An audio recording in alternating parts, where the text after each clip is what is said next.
Bonjour à tous.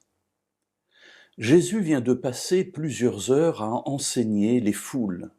Il y a là 5000 hommes, sans compter les femmes et les enfants, peut-être 10 000, 12 000 personnes, on ne sait pas. Et puis, parce que tout le monde avait faim, parce qu'il était tard, Jésus a multiplié des pains et des poissons pour nourrir la foule.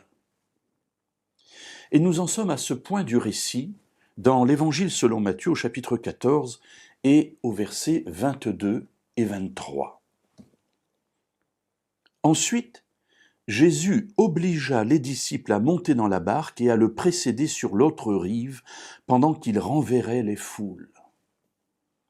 Alors ça, c'est un verset un peu bizarre, parce qu'on a là un verbe qui est employé pour Jésus qui est quand même rarissime. C'est peut-être le seul moment dans la Bible où il est employé, en tout cas en rapport avec Jésus. Jésus obligea les disciples à monter dans la barque et à le précéder sur l'autre rive pendant qu'il renverrait les foules. Voir Jésus obliger quelqu'un à faire quelque chose, comme je le disais, c'est vraiment quelque chose d'exceptionnel. Alors, pourquoi une telle attitude ? Alors, je n'ai pas le temps ici de tout développer, mais sans doute que, après cette multiplication des pains qui va montrer aux foules et aux disciples que Jésus n'a pas simplement autorité sur les mauvais esprits pour les faire sortir des personnes malades, il n'est pas seulement capable de guérir, il n'est pas seulement capable de ressusciter, mais il est aussi capable de nourrir physiquement une foule immense avec quelques pains, 5 pains et 2 poissons. Mes amis, le Messie est là. Le Messie d'Israël est là devant nous. Il va nous nourrir. Il va pourvoir à tous nos besoins. Il va guérir toute maladie. Voilà le roi d'Israël. Et en ayant cette conviction, que pensez-vous que l'attitude des disciples serait ? Si moi je suis disciple d'un tel homme, je vais pousser la foule à le déclarer comme roi.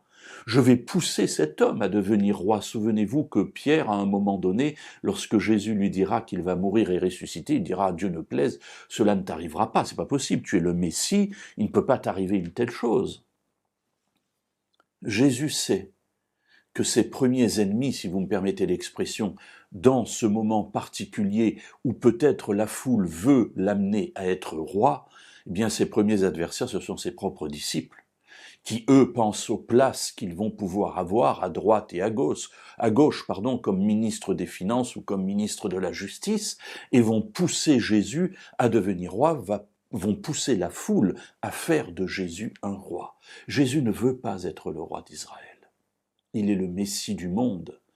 Et ce qu'il va faire d'abord, il va éloigner les personnes qui vont être les plus difficiles à gérer. Donc il les oblige à monter dans la barque et il leur dit « Allez de l'avant, je vous rejoindrai plus tard ». Et lui, que fait-il ? Au verset 23, il nous est dit qu'après les avoir renvoyés, les foules et les disciples, il monta sur la montagne pour prier à l'écart et le soir venu, il était là seul. Après avoir vécu ce moment extraordinaire de communion avec la foule, de communion avec son Père, après avoir fait ce miracle extraordinaire de la multiplication des pains et des poissons, Jésus a besoin de retrouver du calme. Et ce calme-là, cette communion intense avec son Père, il les retrouve dans un temps de silence et de prière avec Dieu. Les disciples sont sur le lac. Il les a renvoyés. Il a renvoyé seul ces 10 000, 12 000, 15 000 personnes. Et maintenant, il est avec son Père et il prie.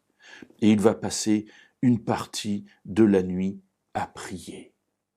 Nous verrons dans les jours suivants la suite de ce récit extraordinaire.